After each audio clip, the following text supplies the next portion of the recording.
Welcome dear students. MGCI के YouTube channel में मैं अजय पटेल आपका स्वागत करता हूं। 13 ऑफ सितंबर को नीट 2020 का एग्जाम है। इसी तरह से 16, 17 एंड 22 सितंबर को ICAR 2020 का एग्जाम है। इन एग्जाम को देखते हुए बायोलॉजी के मोस्ट टफ टॉपिक जो बच्चों को पूरे साल भर परेशान करते हैं, उन्हीं टॉपिक्स के कुछ क्वेश्चन लेकर आपके सामने आ रहा हूं।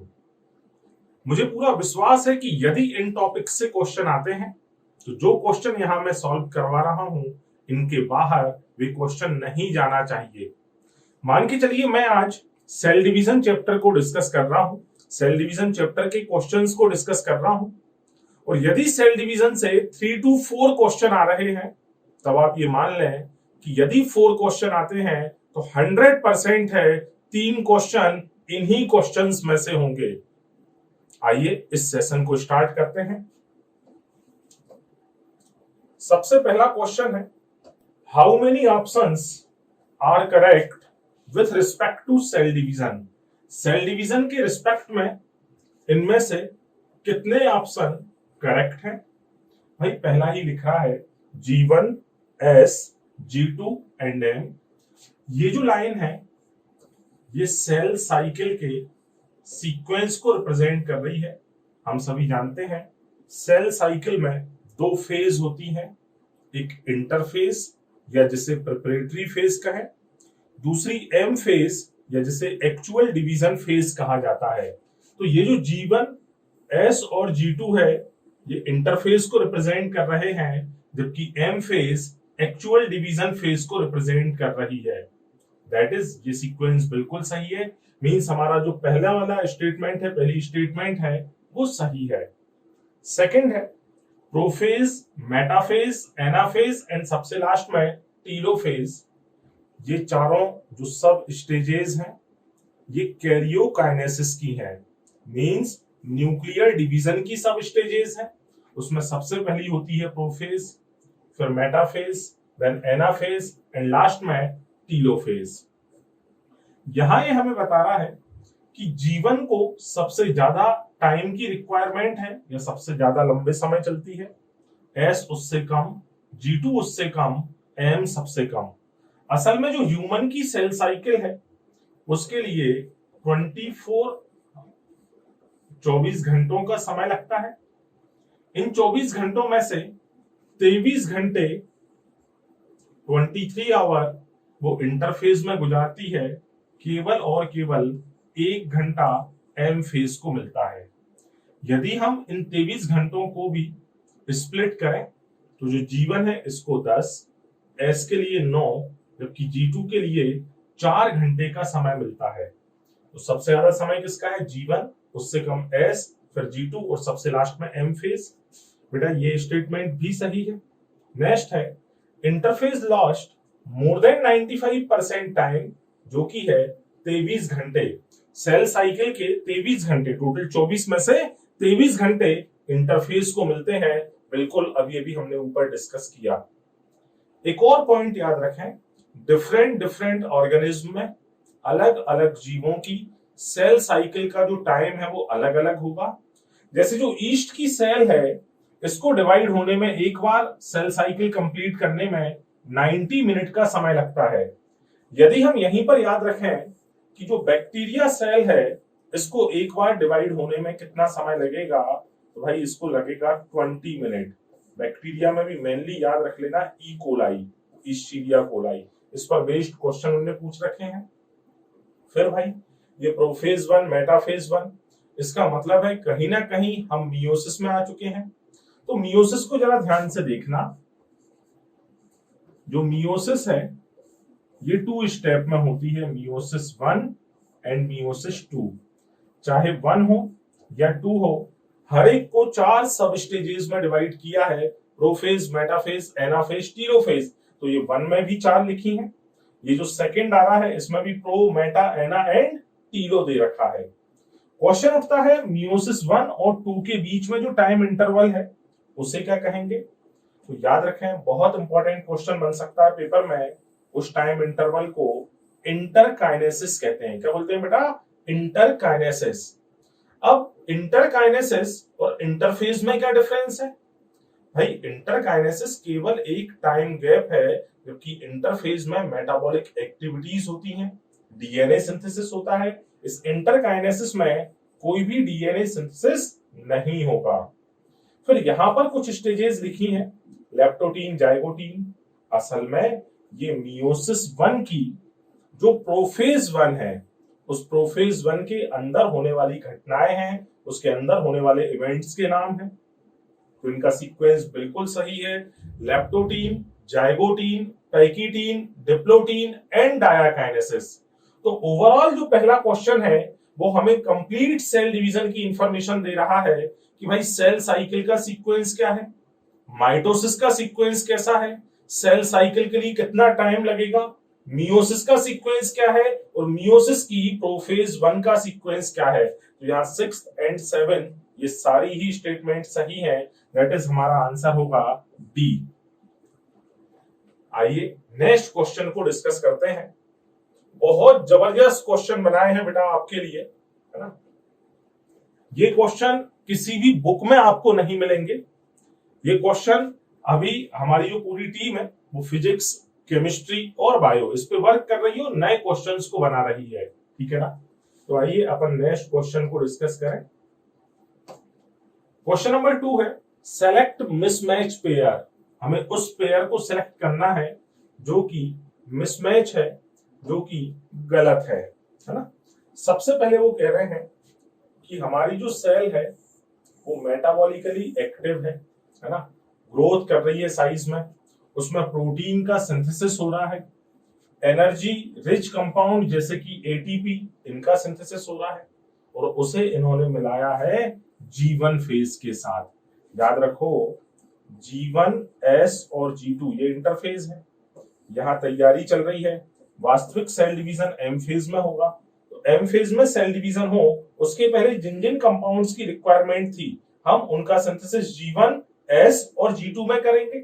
यहां ये जो लिखा है कि ग्रोथ हो रही है, प्रोटीन सिंथेसिस मेनली डीएनए का, डीएनए के जो रेप्लिकेशन में रिलेटेड जो एंजाइम है उनका सिंथेसिस, साथ ही साथ एनर्जी रिच कंपाउंड का सिंथेसिस बिल्कुल सही है।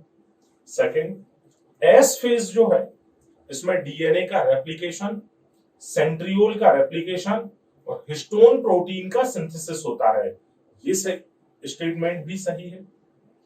थर्ड है, ट्यूबुलिन प्रोटीन जो कि हमारे जो सेल में क्रोमोसोम है उन क्रोमोसोम के रीअरेंजमेंट के लिए रखते हैं, जो स्पिंडल फाइबर बनाएंगे वो उनका सिंथेसिस, और सेल ऑर्गेनेल का सिंथेसिस G2 फेज बिल्कुल ही सही है ये भी। नेक्स्ट है, amount of DNA double but number of chromosome remain constant. असल में क्या होता है बेटा, एस फेज में डीएनए का रेप्लिकेशन तो होता है, बट डीएनए जिसके अंदर है, डीएनए किसके अंदर है, क्रोमोसोम्स के अंदर, उन क्रोमोसोम के नंबर इंक्रीज नहीं होते। तो यहां लिखा है number of chromosome remain constant after S phase, ये भी स्टेटमेंट बिल्कुल सही है। दैट इज हमारा आंसर होगा नन ऑफ दीज। तो यहां हमने इस सेकंड क्वेश्चन के माध्यम से इंटरफेज में जो G1S G2 है इन तीनों को डिस्कस किया, डिटेल में उनके अंदर होने वाले इवेंट्स को समझा। एक छोटा सा पॉइंट समझना है, पेपर में यदि ऐसा क्वेश्चन आ जाए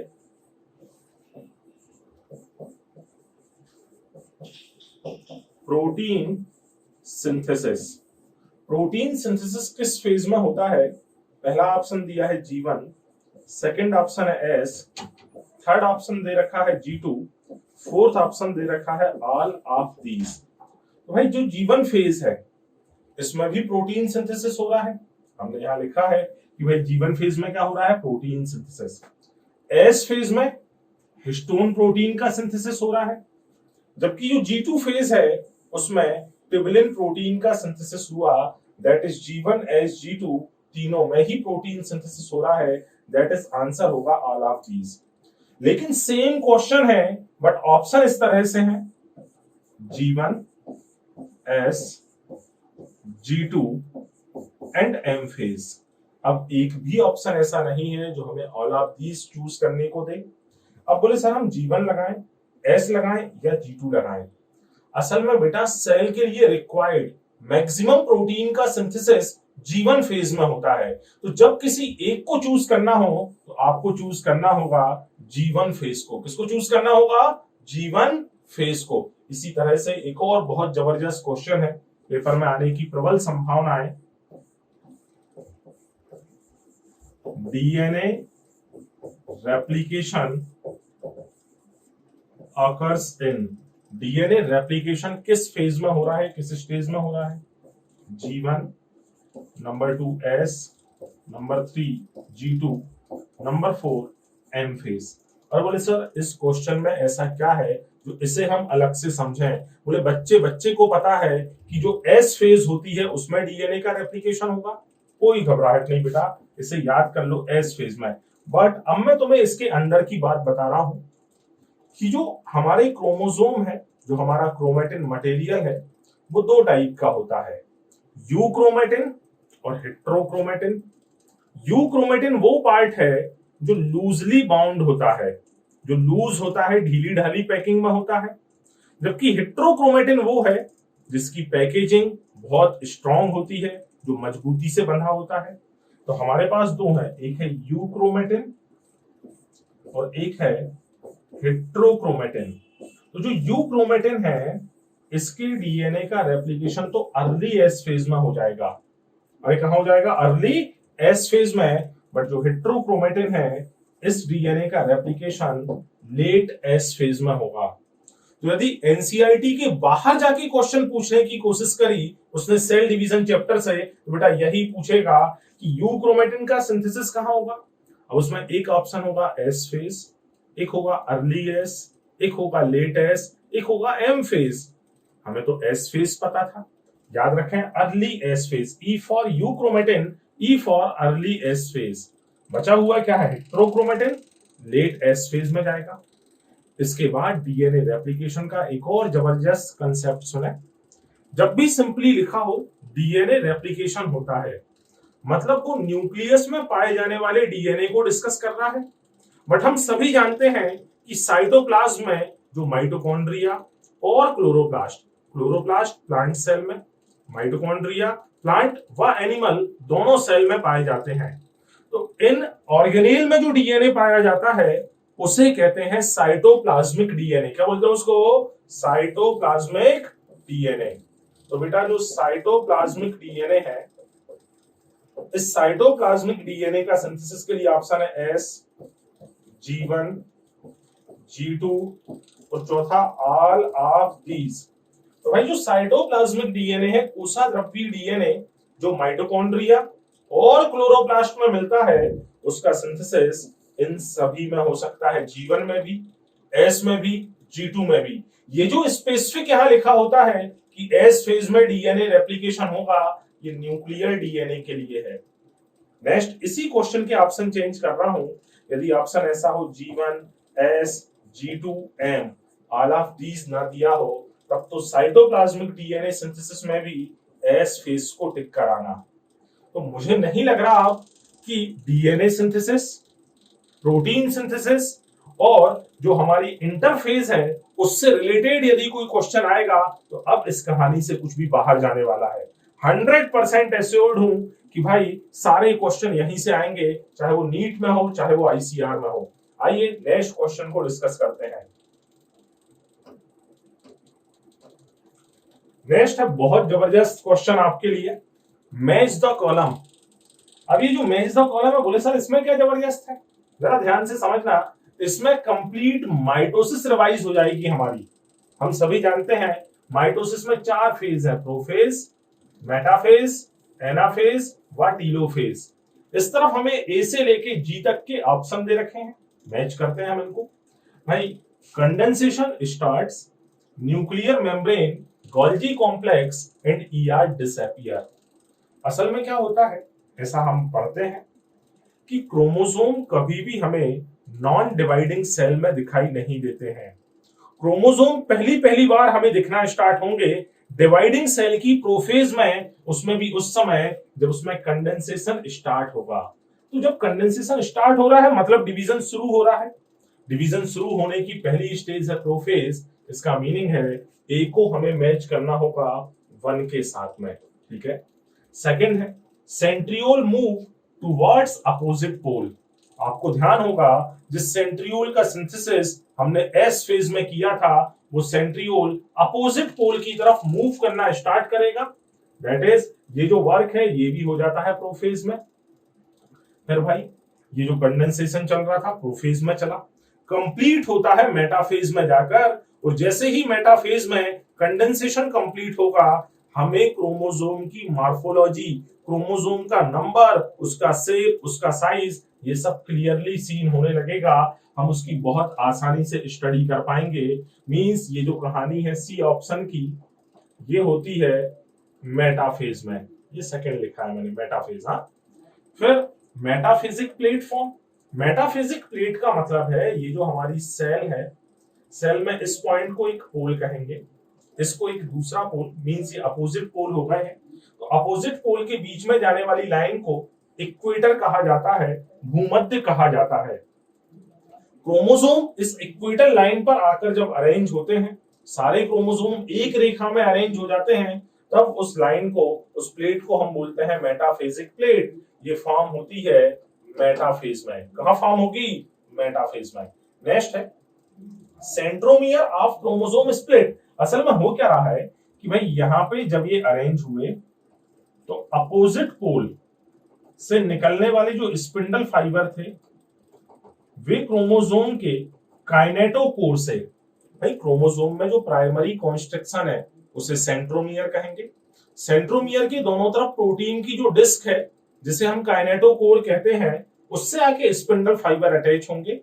अटैच होने के बाद जब इन स्पिंडल फाइबर में कॉन्ट्रैक्शन होगा तो हमारा जो सेंट्रोमियर है वो स्प्लिट करेगा। बट सेंट्रोमियर का जो स्प्लिट है ये होता है एनाफेज में। कहां होगा भाई? एनाफेज में, मींस थर्ड स्टेज में।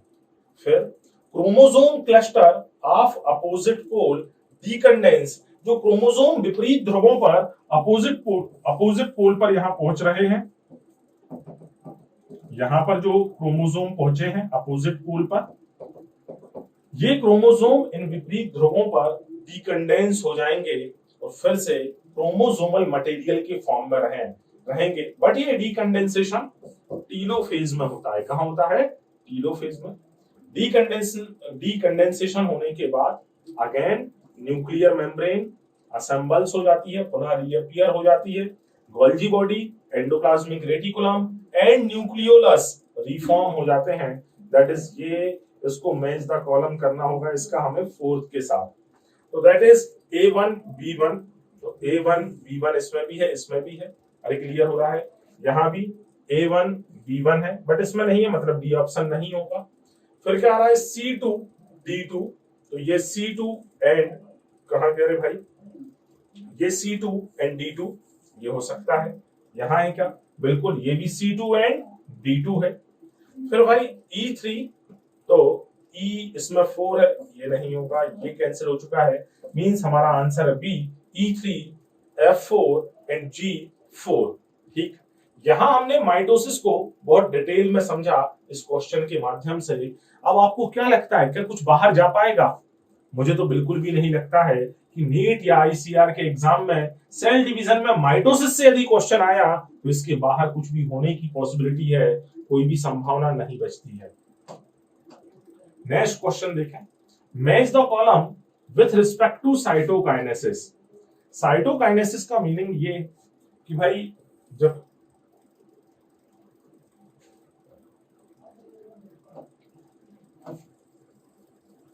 जब हमारी एक सेल में इस तरह से दो न्यूक्लियस बन चुके हैं तो अब इस सेल को डिवाइड होना होगा।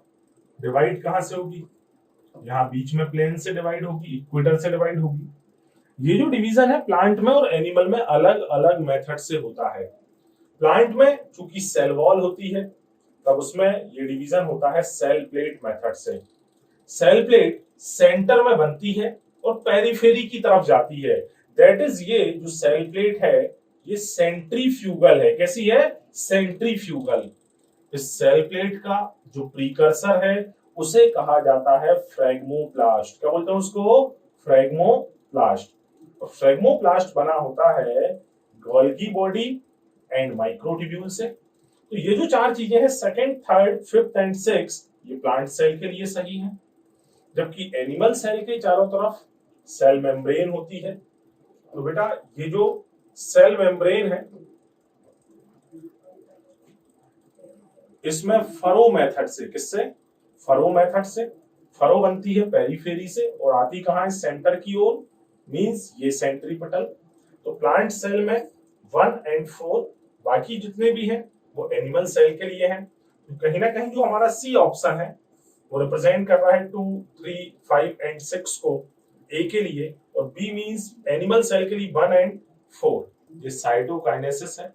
बहुत ध्यान से इन क्वेश्चंस को बार बार रिवाइज कर लेना, क्योंकि सेल डिवीजन वो ट्रिकी टॉपिक है जो हम पढ़ के तो जाते हैं, थ्योरी पढ़ के जाते हैं, उसकी क्वेश्चन से यदि अटेम्प्ट नहीं करेंगे एग्जाम हॉल में ये टॉपिक हमें मुश्किल में डाल देता है। इसका नेक्स्ट क्वेश्चन देखें।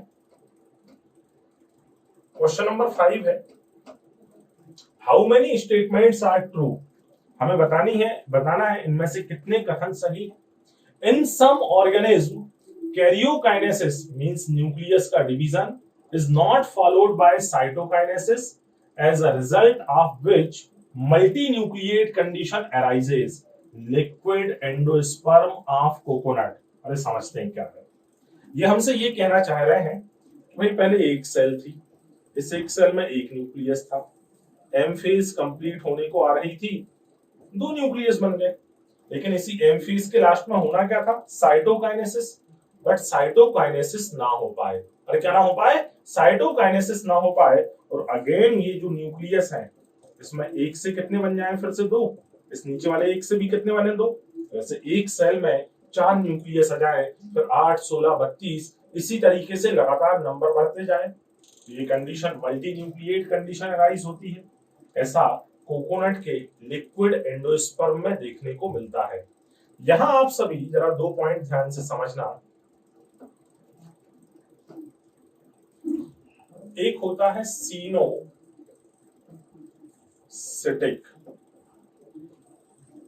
और एक कंडीशन है सिनसिशियम। दोनों ही जो टर्म है इनके लिए हिंदी में केवल एक ही शब्द है, संकोशिका। बहुत ही जुल्म है रे हिंदी वालों पे, है ना? अलग अलग टर्म, दोनों के लिए शब्द कितना? एक, संकोशिका, है ना? सीनोसाइट या सीनोसिटिक और सिंसिशियम के मीनिंग क्या है? एक सेल थी, ठीक है, इस सेल में 2 न्यूक्लियस बने, होना क्या था? साइटोकाइनेसिस। बट साइटोकाइनेसिस क्या हो जाए? फेल हो जाए। और अगेन क्या हो जाए? कैरियोकाइनेसिस। एक सेल में 1, 2, 3, 4 न्यूक्लियस हो जाए। इसे कहते हैं सीनोसिटिक। मींस जब हमारी साइटोकाइनेसिस फेल होगी उस कंडीशन में जो मल्टी न्यूक्लिएट कंडीशन पैदा होती है वो कहलाती है सीनोसिटिक। जबकि पहले से अलग अलग सेपरेट सेल थी, उनमें एक एक न्यूक्लियस प्रेजेंट था, बट इन सेल्स के बीच की वॉल या मेम्ब्रेन, डिसॉल्व हो जाए तो डिसोल्यूशन ऑफ मेम्ब्रेन के डिसोल्यूशन से यहां पर 4 न्यूक्लियस एक साथ आ गए हैं। इस कंडीशन को बोलते हैं सिंसिशियम। जबकि दोनों के लिए हिंदी में वर्ड क्या है? संकोशिका। ध्यान देना, पेपर में सीनोसाइट पूछा है तो तुम बताना कि भाई साइटोकाइनेसिस फेल हुआ है। सिंसिशियम पूछा है तो हम बताएंगे मेम्ब्रेन्स का डिसोल्यूशन हुआ है, इसलिए मल्टी न्यूक्लिएट कंडीशन अराइज हुई है। आइए वापस चलते हैं अपने क्वेश्चन पे।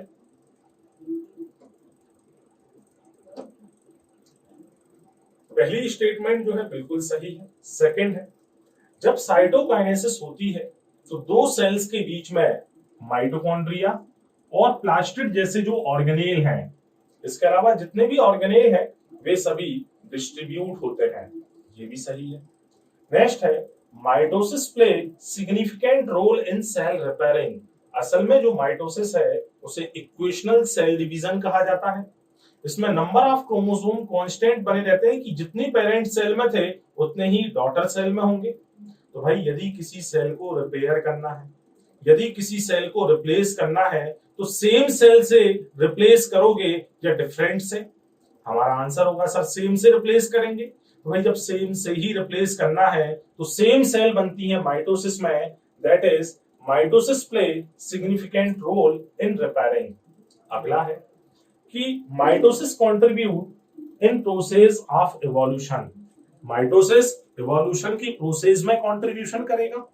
बेटा इवोल्यूशन या विकास उस समय आता है जब कुछ विभिन्नताएं आए, जब कुछ वेरिएशंस डेवलप हो। वेरिएशन डेवलप होते हैं क्रॉसिंग ओवर में, और क्रॉसिंग ओवर होती है मियोसिस में। बट ये तो माइटोसिस है, माइटोसिस में कोई भी वेरिएशन नहीं आते हैं। 100% जो डॉटर सेल बनी है वो पेरेंट सेल की जैसी ही होती है। दैट इज ये वाली स्टेटमेंट जो है ये गलत है, ये रॉन्ग है। बहुत जबरदस्त 5वें नंबर की स्टेटमेंट दिल जीत लेगी तुम्हारा, है ना, कि when karyokinesis decreases cell divide and restore karyokinesis. हमने व्हेन कैरियोप्लाज्मिक इंडेक्स, है ना, सॉरी कैरियोकाइनेसिस बोल दिया मैंने जल्दबाजी में।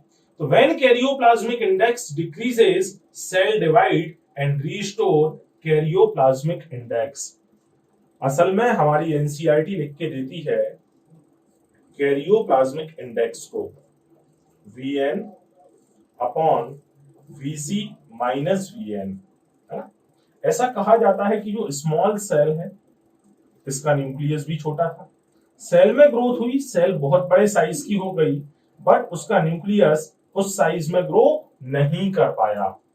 तो पहले जो न्यूक्लियस थोड़े से साइटोप्लाज्म को कंट्रोल कर रहा था, अब उस न्यूक्लियस को बहुत बड़े अमाउंट में साइटोप्लाज्म को, बहुत बड़े नंबर में ऑर्गेनेल्स को कंट्रोल करना है। तो उसका कंट्रोल प्रॉपर नहीं हो पा रहा है, इसलिए सेल डिवाइड करती है। फिर वो हमें एक फॉर्मूला देते हैं कि जब सेल ग्रो करती है तो कैरियोप्लाज्मिक इंडेक्स डिस्टर्ब हो जाता है। और जब बात फार्मूले की होती है, जब फार्मूला आ चुका है, तो या तो कैरियोप्लाज्मिक इंडेक्स बढ़ेगा या कैरियोप्लाज्मिक इंडेक्स कम होगा। आइए समझते हैं इसको।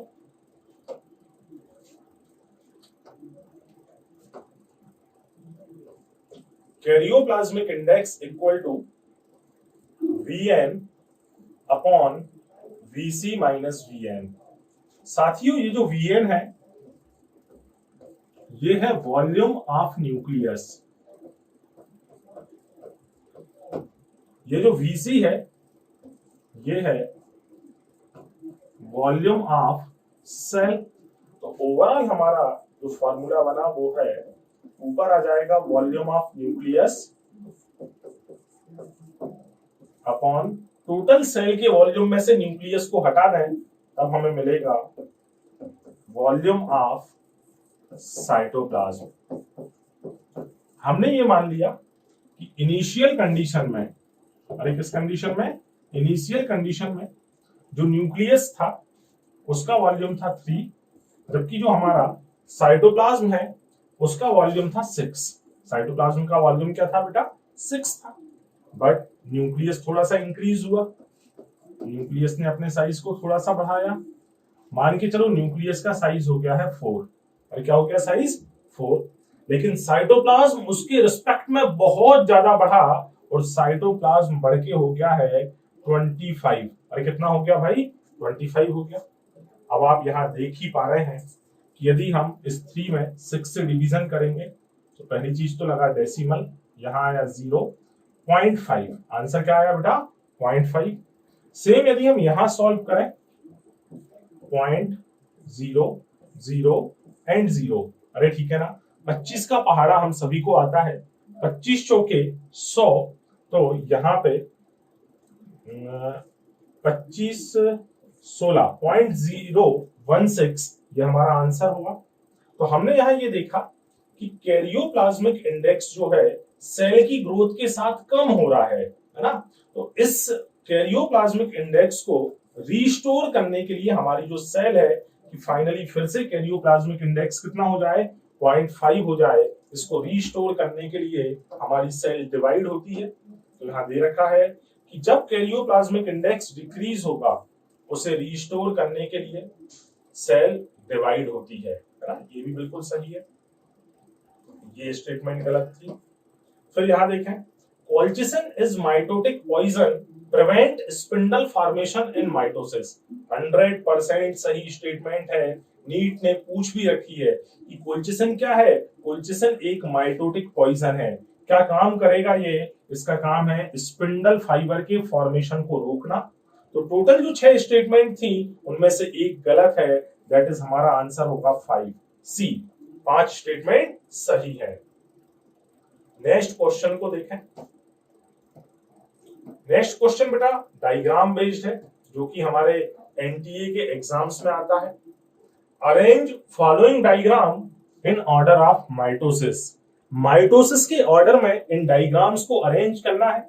आइए सबसे पहले देखें, जो पहला डायग्राम है ये प्रोफेज को रिप्रेजेंट कर रहा है, वो भी अर्ली प्रोफेज को। मींस ये डायग्राम सबसे पहले आएगा। तो अर्ली प्रोफेज में जब कॉम्पैक्शन स्टार्ट होता है, कंडेंसेशन स्टार्ट होता है, तो सेल हमें कुछ इस तरह से दिखाई देती है। वही कंडेंसेशन चलता जाएगा और जब प्रोफेज का एंड आएगा, ठीक है, लेट प्रोफेज आएगी, उस समय तक हमारी जो न्यूक्लियर मेम्ब्रेन है वो टूटना स्टार्ट कर देती है। क्रोमोसोम हमें सॉलिड फॉर्म में दिखाई देना स्टार्ट हो जाते हैं। तो पहला है अर्ली प्रोफेज, दूसरा है लेट प्रोफेज। तो सबसे पहले 1 देन 2। थर्ड जो कंडीशन है इसमें कॉम्पैक्शन कंडेंसेशन कंप्लीट हो चुका है, क्रोमोसोम हमें क्लियरली सीन हो रहे हैं और क्रोमोसोम के साथ स्पिंडल फाइबर अटैच हो चुके हैं। तो ये है मेटाफेज में अर्ली कंडीशन। जबकि मेटाफेज के एंड में स्पिंडल फाइबर में जो खिंचाव हुआ, उस खिंचाव के कारण सारे के सारे क्रोमोसोम एक इक्वेटल लाइन पे एक मेटाफेजिक प्लेट के फॉर्म में अरेंज हो जाते हैं। ये एनाफेज को रिप्रेजेंट कर रहा है। इसमें सेंट्रोमियर जो था उसमें स्प्लिटिंग हुई। हाफ ऑफ क्रोमोसोम जिन्हें हम क्रोमेटिड्स कहते हैं, वे अपोजिट पोल की तरफ मूवमेंट कर रहे हैं। और ये है टीलोफेज, जहां पर ये क्रोमेटिड हाफ क्रोमोसोम पहुंचकर डिकंडेंस हुआ, न्यूक्लियर मेम्ब्रेन जो है ये रिफॉर्म हो गई। तो 1 2 3 4 5 एंड 6 ये सीक्वेंस होगा हमारे इन डायग्राम्स का। आइए ऑप्शन में चेक करते हैं। तो भाई पहला ऑप्शन ही है 1 2 3 4 5 एंड 6, दैट इज यही हमारा राइट आंसर होगा। इस पे ही हमें टिक करके आना होगा। बहुत ध्यान से इन डायग्राम्स को देखें, आने की प्रबल संभावनाएं एग्जाम में। नेक्स्ट है select incorrect statement with respect to meiosis. Meiosis के संदर्भ में हमें गलत कथन को छांटना है, गलत स्टेटमेंट को चूज करना है। पहला है why this number of chromosome constant in generation to generation. भाई पहली स्टेटमेंट पढ़ के लोगों को लग सकता है बोले सर मियोसिस में तो नंबर ऑफ क्रोमोसोम आधे हो जाते हैं, और जब नंबर ऑफ क्रोमोसोम आधे हो रहे हैं और आपने तो लिखा है कि by this number of chromosome constant in generation to generation, मतलब क्रोमोसोम की संख्या नियत बनी रहेगी पीढ़ी दर पीढ़ी। हाँ बेटा पीढ़ी दर पीढ़ी लिखा है, मैंने ये नहीं लिखा कि after meiosis number of chromosome constant या after meiosis number of chromosome equal to parent cell, ऐसा मैंने नहीं लिखा है। ठीक है, यहां समझे जरा इसको। भाई जब सेक्सुअल रिप्रोडक्शन होता है तो सेक्सुअल रिप्रोडक्शन में मेल और फीमेल दोनों पार्टिसिपेट करते हैं। हम ह्यूमन का एग्जांपल ले लें, ह्यूमन के मेल में 46, फीमेल में 46। यदि ये दोनों अपने कंप्लीट 46 क्रोमोसोम चाइल्ड को देते, तब चाइल्ड में 92 क्रोमोसोम हो जाते। और हम जानते हैं स्पीसीज की कंसेप्ट में पढ़ा है कि सेम स्पीसीज होने के लिए सेम क्रोमोसोम, सेम नंबर में क्रोमोसोम होना जरूरी है ना। तो यहाँ तो नंबर ऑफ क्रोमोसोम कैसे हो गए हैं 92, डबल हो गए। मतलब ऐसा होगा क्या, ये ह्यूमन का मेल, ये ह्यूमन की फीमेल, और यहाँ कोई नई प्रजाति ही पैदा हो गई है, एक नई स्पीसीज ही पैदा हो गई है, ये तो संभव ही नहीं है। जब ये पॉसिबल नहीं है तो मेल से भी कितने आएंगे बेटा, जो मेल है उस मेल से भी आते हैं 23, फीमेल से भी आते हैं 23, और फाइनली हो जाते हैं 46। ये जनरेशन 1, ये जनरेशन 2, ठीक है ना। तो generation to generation number of chromosome constant रहे, उनके बीच में मियोसिस डिवीजन हुआ, दैट इज ये स्टेटमेंट बिल्कुल सही है। अगली स्टेटमेंट बहुत जबरदस्त, it act as potent force of evolution, ये इवोल्यूशन के पोटेंट फोर्स के जैसे काम करती है। तो असल में जो इवोल्यूशन है, जो विकास है, उसके लिए जरूरी है वेरिएशन। अरे क्या जरूरी है?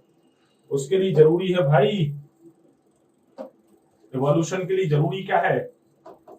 वेरिएशन। वेरिएशन किसमें आते हैं? क्रॉसिंग ओवर से आते हैं, या जैसे जीन रिकॉम्बिनेशन कहें, और जीन रिकॉम्बिनेशन कहां होगा? मियोसिस में होगा। दैट इज ये पोटेंट फोर्स के जैसे एक्ट करेगा। नेक्स्ट है question number 3, it produces haploid daughter cell, ये जो हैप्लॉइड डॉटर सेल होती हैं उन्हें प्रोड्यूस करेगा। बिल्कुल सही है, 46 क्रोमोसोम थे, इसने फाइनली 23 क्रोमोसोम वाली सेल को प्रोड्यूस किया। नेक्स्ट है, it has 2 sequential cycle of nuclear and cell division but only a single cycle of DNA replication. हमने क्वेश्चन नंबर 1 में ही डिस्कस किया, मियोसिस 1 होगी, मियोसिस 2 होगी, इन दोनों के बीच में इंटरकाइनेसिस होगी, जिसमें डीएनए का रेप्लिकेशन नहीं होगा। डीएनए का जो रेप्लिकेशन होना था वो तो मियोसिस 1 के पहले एक बार हो चुका है, लेकिन 2 बार क्या हो रहा है? न्यूक्लियस का डिवीजन, डीएनए रेप्लिकेशन केवल एक बार। दैट इज ये स्टेटमेंट भी सही है। फिर meiosis involves pairing of homologous chromosome and recombination between them. अब हमें समझना है, यहां एक टर्म आ गई है होमोलॉगस पेयर। टोटल 46 क्रोमोसोम है, जिसे हम 23 पेयर कहते हैं। मान के चलो ये पहला पेयर, ये दूसरा पेयर, इसी तरीके से ये हो गया अपना 22वां और 23वां पेयर। तो पहले पेयर के जो 2 क्रोमोसोम है, इन दोनों को कहा जाता है होमोलॉगस क्रोमोसोम। क्या बोलेंगे इनको? Homologous chromosome. होमोलॉगस क्रोमोसोम में इस क्रोमोसोम का ये वाला पार्ट, ये पार्ट, ये कहलाते हैं सिस्टर क्रोमेटिड। क्या कहलाते हैं बेटा? Sister chromatid. ये दोनों भी आपस में कहलाते हैं सिस्टर क्रोमेटिड। बट जब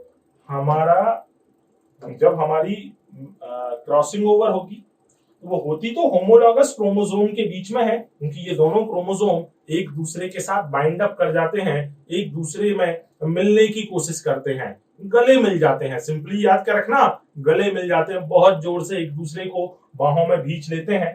तो जो होमोलॉगस क्रोमोसोम है, उसके जो नॉन सिस्टर, ये वाला और ये वाला, इन्हें हम कहेंगे नॉन सिस्टर क्रोमेटिड। तो जो क्रॉसिंग ओवर है वो होमोलॉगस पेयर ऑफ क्रोमोसोम के नॉन सिस्टर क्रोमेटिड्स के बीच होती है। देखें यहां इनने हमें लिख के दिया है कि मियोसिस में पेयरिंग होगी किसकी? होमोलॉगस क्रोमोसोम की। रिकॉम्बिनेशन होगा, बिल्कुल सही है, मतलब पहली स्टेटमेंट सही थी, सेकंड स्टेटमेंट सही है, act as potent force of evolution, applied daughter cell, fourth and fifth, all of these सही है। मींस कोई भी स्टेटमेंट रॉन्ग नहीं है, इनकरेक्ट पूछा है, तो आंसर होगा D, none of these. Question number 8 देखें, मैच कॉलम 1 विद कॉलम 2। बहुत जबरदस्त क्वेश्चन, प्रोफेज 1 के सारे कंसेप्ट क्लियर करेगा। Compaction of chromosome starts, chromosome का कॉम्पैक्शन कहां स्टार्ट होता है? ये स्टार्ट होता है लेप्टोटीन में। किसमें स्टार्ट होगा? लेप्टोटीन में। फिर chromosome start pairing together by the formation of synaptonemal complex. तो बेटा पहली बार पेयरिंग ये जाइगोटीन में होती है, दैट इज इसे मैच करना होगा सेकंड के साथ। अगला है बाइवेलेंट, पहली बार हमें दिखाई दे रहा है, 2 क्रोमोसोम पहली बार हमें दिखाई दे रहे हैं, वो पहली बार दिखाई देते हैं जाइगोटीन में। बट बहुत इंपॉर्टेंट है डी, बाइवेलेंट क्लियरली सीन। कब हमें बाइवेलेंट स्पष्ट रूप से दिखाई देगा? बेटा वो दिखाई देगा पैकीटीन में, थर्ड स्टेज में। फिर crossing over takes place between non sister chromatid of homologous pair of chromosome. तो क्रॉसिंग ओवर के लिए याद रखें ये होती है पैकेटीन में, दैट इज यहां भी आएगा थर्ड। फिर dissolution of synaptonemal complex, synaptonemal complex dissolve हो रहा है, वो घुल रहा है और उसका डिसोल्यूशन होता है डिप्लोटीन में, दैट इज इसका आंसर होगा 4। फिर bivalent separate except the site of crossover, जो बाइवेलेंट आपस में उलझे थे वे अब सेपरेट होंगे, केवल एक पॉइंट पर जुड़े होंगे जहां क्रॉसिंग ओवर हुआ था, और ये कंडीशन जो है ये भी होती है डिप्लोटीन में। किसमें? डिप्लोटीन में। इसके अलावा कियाज्मेटासीन, कियाज्मेटा भी पहली बार डिप्लोटीन में दिखाई देता है, बट टर्मिनलाइजेशन ऑफ कियाज्मेटा ये होता है डायाकाइनेसिस में। किसमें बेटा? डायाकाइनेसिस फेज में। तो हमें यहां पर अब ये देखना है कि मैच द कॉलम में इन सबको मिला देते हैं। भाई ये कह रहा है B2, देख लो यहाँ पे बिल्कुल सही है B2, फिर A1 ठीक है, D3, फिर C4, तो C को देखो C2 है, मींस ये आंसर तो हो ही नहीं सकता। नेक्स्ट देखते हैं, D3 था इसमें D2 दिया है, बिल्कुल भी नहीं होगा। अब देखें C, तो भाई C का बाइवेलेंट और tetrad stage first seen in zygotene, यहां क्या दिया है 3, ये भी नहीं होगा। अब इसको मैच करते हैं, जो हमारा आंसर होगा D3 जो E है, ठीक है, E के साथ में यहां 3 आना चाहिए, ठीक है, कुछ मिस्टेक कर ली होती है, F के साथ 4 एंड H के साथ 4, ठीक है। तो इस तरह से ये हमारे क्या होंगे बेटा? आंसर होंगे, H के साथ 4 आएगा। एक बार देख लेते हैं, A1 bivalent clearly seen, C4, ठीक है, इन्होंने ये टेबल सेट करने में कुछ मिस्टेक कर दी है, ऑप्शन सेट करने में। ये जो आंसर लगाए हैं आप इनको याद रखें, ठीक है। इसके बेसिस पे A के लिए 1, B के लिए 2, C के लिए 2, D3, E3, F4, G4, H4 and I5, ठीक है। नेक्स्ट है, arrange these events of meiosis 1 and give appropriate stage name. इन सभी इवेंट को हमें अरेंज करना है। जैसे सबसे पहला है nuclear envelope and nucleolus reappear. तो बेटा ये रीअपियर होते हैं टीलोफेज 1 में। Homologous chromosome separate and move towards opposite pole, ये होता है एनाफेज 1 में। इसके अलावा स्प्लिटिंग ऑफ सेंट्रोमियर, ये भी होगी एनाफेज 1 में, क्योंकि जो मियोसिस सेकंड है वो कंप्लीटली माइटोसिस के इक्वल है। इसके अलावा 2 मेटाफेजिक प्लेटफॉर्म, ये भी होता है मेटाफेज 1 में। फिर spindle fibre of opposite pole attached with kinetochore of homologous chromosome. तो जो स्पिंडल फाइबर है वे अटैच हो रहे हैं, वे भी अटैच होते हैं मेटाफेज 1 में। लेकिन मेटाफेज 1 में पहले क्या होगा? तो पहले 5वां होगा, फिर चौथा होगा। आइए इसको समझ लेते हैं। तो पहला जो है ये टीलोफेज 1 के लिए है, सेकंड जो है वो एनाफेज 1 के लिए है, third anaphase 1, 4 metaphase 1 and 5 metaphase 1। अरे क्लियर है सभी को? ये बात समझ आ रही है? तो यहां पर हमने ये सारे इवेंट्स जो थे उन्हें डिस्कस किया कि भाई सबसे पहले होगा 5वां, है ना। सबसे पहले कौन सा होगा? 5वां मेटाफेज 1, फिर 4th होगा मेटाफेज 1, फिर 3rd 2 and 1, that is answer होगा A, है ना। नेक्स्ट 10th नंबर के क्वेश्चन को डिस्कस करते हैं। अगेन डायग्राम बेस्ड क्वेश्चन है कि जो मियोसिस के डायग्राम है उनको अरेंज करना है। ये पहला डायग्राम प्रोफेज 1 को रिप्रेजेंट कर रहा है, यहां 2 मेटाफेजिक प्लेट है। सेकंड डायग्राम में ये हमारी मेटाफेज 1 को ये एनाफेज 1 और ये लास्ट में है टीलोफेज जिसे ये रिप्रेजेंट कर रहे हैं, ठीक है। तो अगेन आंसर होगा 1 2 3 4। तो जो 1 2 3 4 वाला है A, this is a correct answer.